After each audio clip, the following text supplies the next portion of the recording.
Parenting After Crisis, Fatherhood, Identity, and Social Expectations.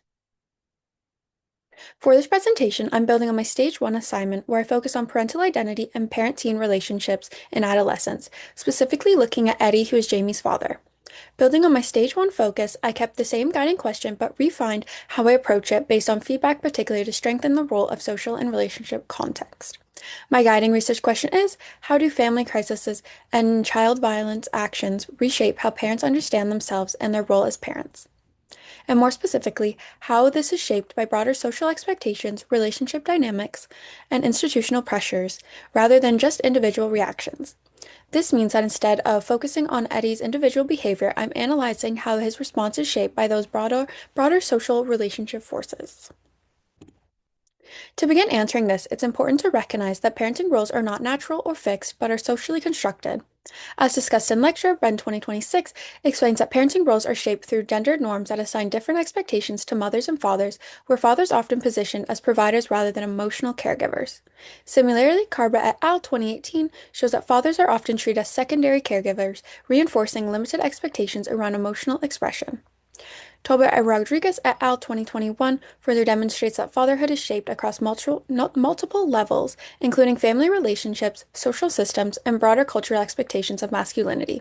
So overall, this suggests that fatherhood is shaped by broader social expectations rather than just individual choice. This becomes really clear in episode 4 at around 34 minutes and 39 seconds, when Eddie receives a phone call from Jamie saying that he is going to plead guilty. Instead of responding emotionally, Eddie becomes silent, creating a moment of disconnection at a critical point in their relationship.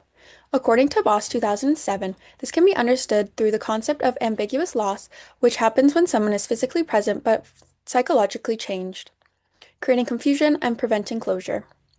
This suggests that Eddie is not simply reacting emotionally, but is experiencing a disruption in how he understands his role as a father. At the same time, this response is shaped by gendered expectations of masculinity, which often position fathers as emotionally controlled and restrained. Talbot Rodriguez et al. 2021 also shows that emotional expression in fatherhood is shaped by broader cultural norms that define what is acceptable for men. So in this context, Eddie's silence reflects both relationship uncertainty and social pressure to maintain control rather than just individual inability to respond.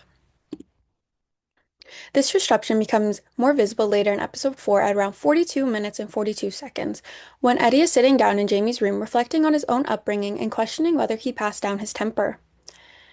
This scene ends with Eddie crying alone in Jamie's room holding his teddy bear, which shows a delayed emotional response.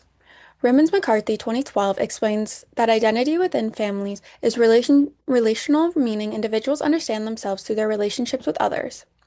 So from this perspective, Eddie's identity as a father is not fixed, but is being reshaped as his relationship with Janie becomes uncertain. This also connects to Toba Rodriguez et al. 2021, who shows that fatherhood can become a moment of reflection where individuals reconsider their own childhood experiences and attempt to refine their parental role. So this helps explain why Eddie turns inward and starts questioning himself. It's not just guilt, but it's a deeper shift in how he understands himself as a parent. Across both of these scenes, there's also a clear breakdown in communication between Eddie and his son, shown through silence, distance, and delayed emotional expression. Cunnings and Davis, 2002, argue that family conflict and emotional stress affect the entire family system, shaping how individuals communicate and regulate emotion. So this shows that Eddie's silence is not just individual reaction, but reflects broader disruption in family communication patterns. This can also be understood through Tarboro Rodriguez et al. 2021, who emphasizes that family functions and communication are shaped by wider social and relationship systems. So, under conditions of stress, these systems can break down, leading to emotional distance and disconnect. And again, gender norms play a role here, where emotional control is often prioritized over open expression, especially for fathers. Eddie's response is shaped Real. Eddie's response is shaped by broader expectations of fatherhood throughout these scenes. His silence and lack of emotional expression reflect pressure to remain controlled and composed. As discussed in lecture, Bren 2026 explains that dominant social norms position fathers as providers rather than emotional caregivers, reinforcing expectations of emotional restraint. Similarly, Carbra et al. 2018 show that fathers are often positioned as secondary caregivers, which limit the emotional involvement as expressed. Toba Rodriguez et al. 2021 further shows that these expectations are embedded within wider social control systems that define masculinity through strength, control, and responsibility.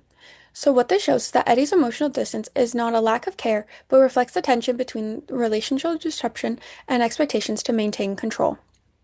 There is also an institutional layer here, particularly through the legal system surrounding Jamie's actions.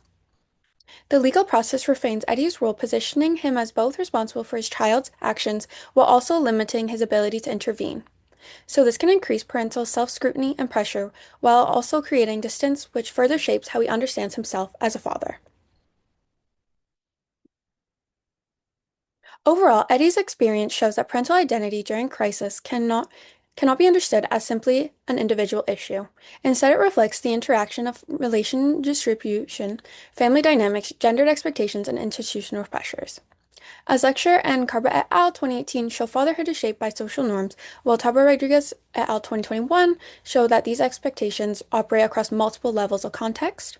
At the same time, Boss 2027, Ribbons McCarthy 2012, and Cunnings and Davis 2002 show that crisis reshapes relationship communication and identity. So overall, this demonstrates that Eddie's emotional distance is not a personal failure, but a response shaped by broader and social and relationship forces.